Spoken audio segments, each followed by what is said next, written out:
My parents abandoned me when I was a child. They just cut me out of their lives, as if I was a mistake, an unnecessary burden.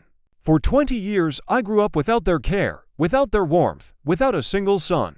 I learned to live by myself, to fall and rise, to fight for every little thing in this world. And so, after 2 decades of silence, they found me. Not to apologize. Not to say that you missed me. They came to me with only one purpose, to ask for money. When I heard that, everything inside seemed to snap. For how many years have I dreamed that one day the door would open and they would say, "We were wrong, forgive us." I've imagined this moment hundreds of times. In my dreams, my mom cried and hugged me. My dad said he was proud of me, and I finally stopped being an abandoned child. But the reality turned out to be different. They weren't interested in how I lived all this time. All they needed was help. I want to tell you what happened before that. To make it clear, what I had to go through. I was left in the baby's house. Of course, I don't remember it, but years later I found out the details. Where a child is usually rocked by his mother, where he hears quiet songs before going to bed, I only heard the general crying of dozens of babies and the footsteps of nannies who came and went according to schedule. No one hugged me to their chest. No one called me his. When I grew up, I was transferred to an orphanage. That's where I first understood what it means to be unnecessary. Most of the children at least knew the reason why they ended up there. Someone's parents died. Someone was taken away from their family because of alcohol or poverty. But I had a different story. My parents were alive, but they just turned away. Every holiday was a challenge. Relatives visited other children. Some received gifts, and some were visited by future foster parents. I stayed on the sidelines, pretending I didn't care. The caregivers tried to comfort me, but their words couldn't replace what I was missing. It was even more difficult at school. When they gave me assignments, write an essay about your family, I sat and made up stories. I wrote about mom who bakes pies and dad who loves fishing, although I understood, I don't have that. Sometimes I caught the teacher's eyes. They guessed that everything was made up, but they never stopped. Maybe out of pity. Over the years, I've learned to live without hope. I realized that if I want a toy, I need to earn it myself. If I get sick, no one will bring tea with raspberries. If I fall, I'll have to get up myself. It made me stronger, but also tougher. I learned not to expect anything from others, because I knew that expectations only bring pain. Still, there was a faint spark somewhere inside. Sometimes I imagine that one day the door would open and they would come. They'll say they made a mistake. They'll hug you. I tried to banish these thoughts, but they kept coming back, especially at night. The years passed. I became an adult. I built my own life. I studied, worked, earned my first money. I was proud of myself. Without a family, without support, I got up. I wanted to prove to myself and the world that I wasn't broken. But deep down, the question remained, where are they? Are they alive? Are they thinking about me? And then one day, 20 years later, they appeared. I'll never forget that day.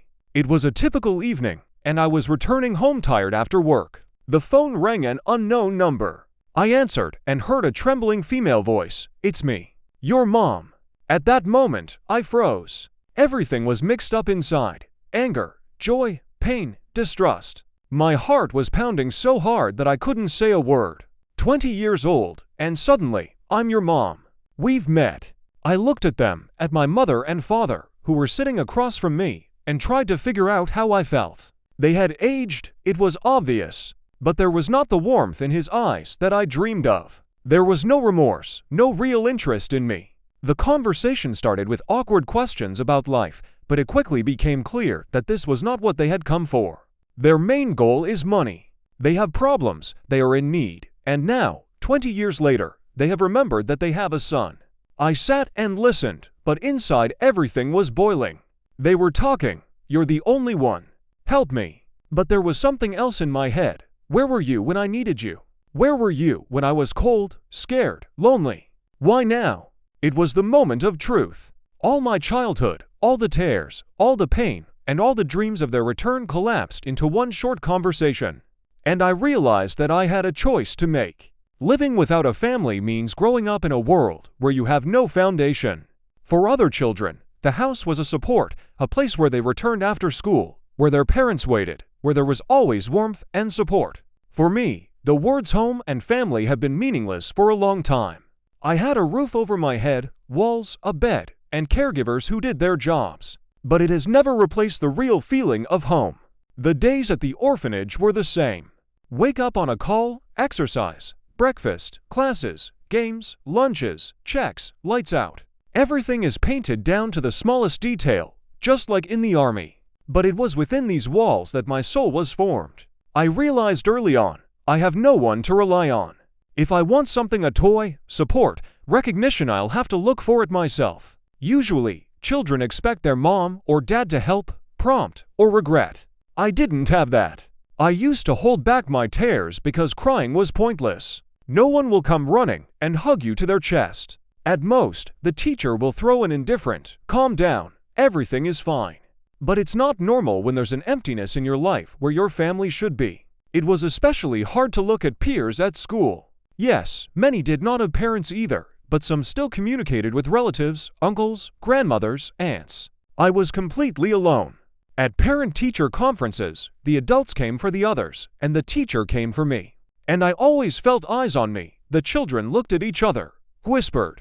They knew I was from an orphanage. I'm used to keeping to myself. I didn't know how to trust. As a child, I learned a simple rule. The closer you let a person get, the more painful it will be when they leave. But they always left. Some children found new families and left.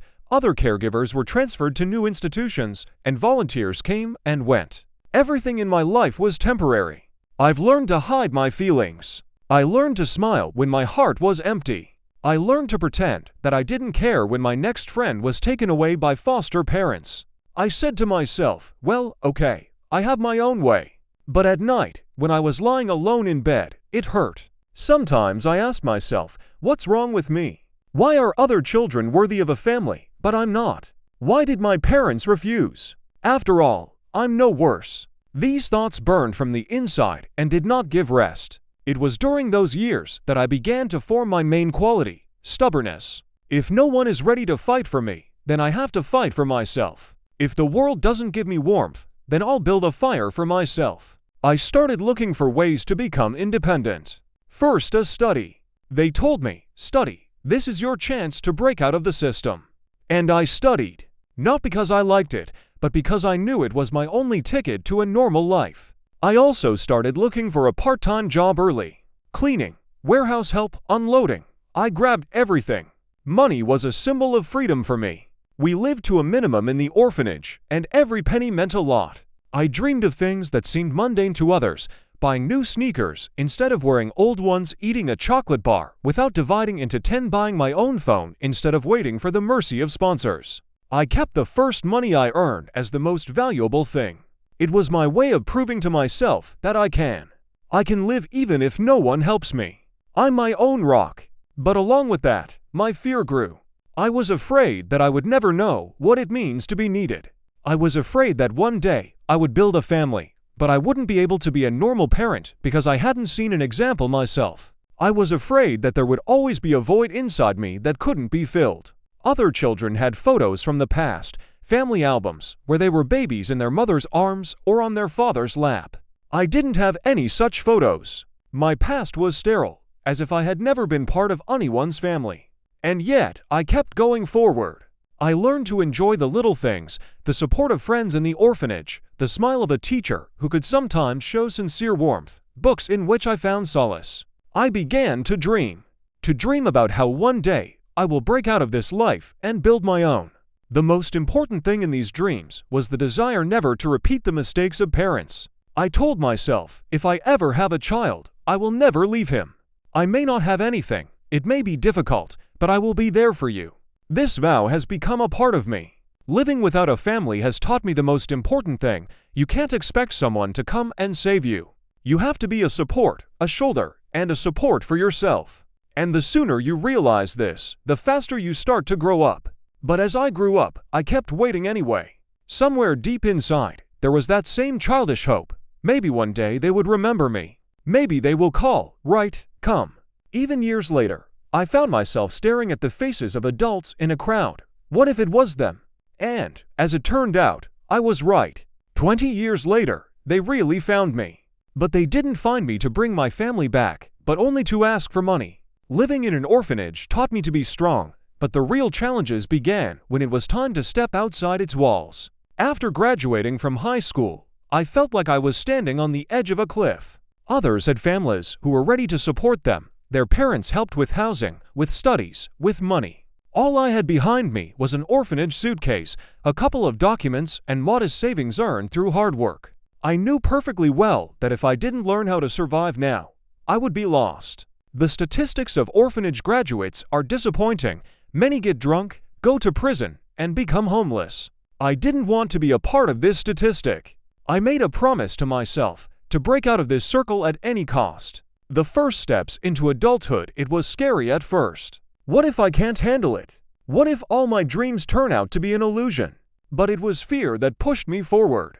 I went to college, not because I was eager to study, but because I understood that education was a chance. Studying was not easy for me. I had to pull through many things on my own, while my classmates were discussing exams with their parents or arguing about future professions. I worked part-time in the evenings to pay for the hostel and buy food. But it was this need that made me disciplined. I had no right to be weak. I worked as a loader, a flyer deliverer, and sometimes helped at a construction site. It was hard, but this money became a symbol of freedom for me. When I was able to buy new clothes for myself for the first time, I felt incredibly proud. Not because they were expensive items, but because they were earned by my hard work. Internal struggle along with the experience came an internal struggle. I had a grudge in the back of my mind. At my parents, at fate, at the whole world, which from the very beginning put me in unequal conditions. Sometimes this resentment pushed me into darkness.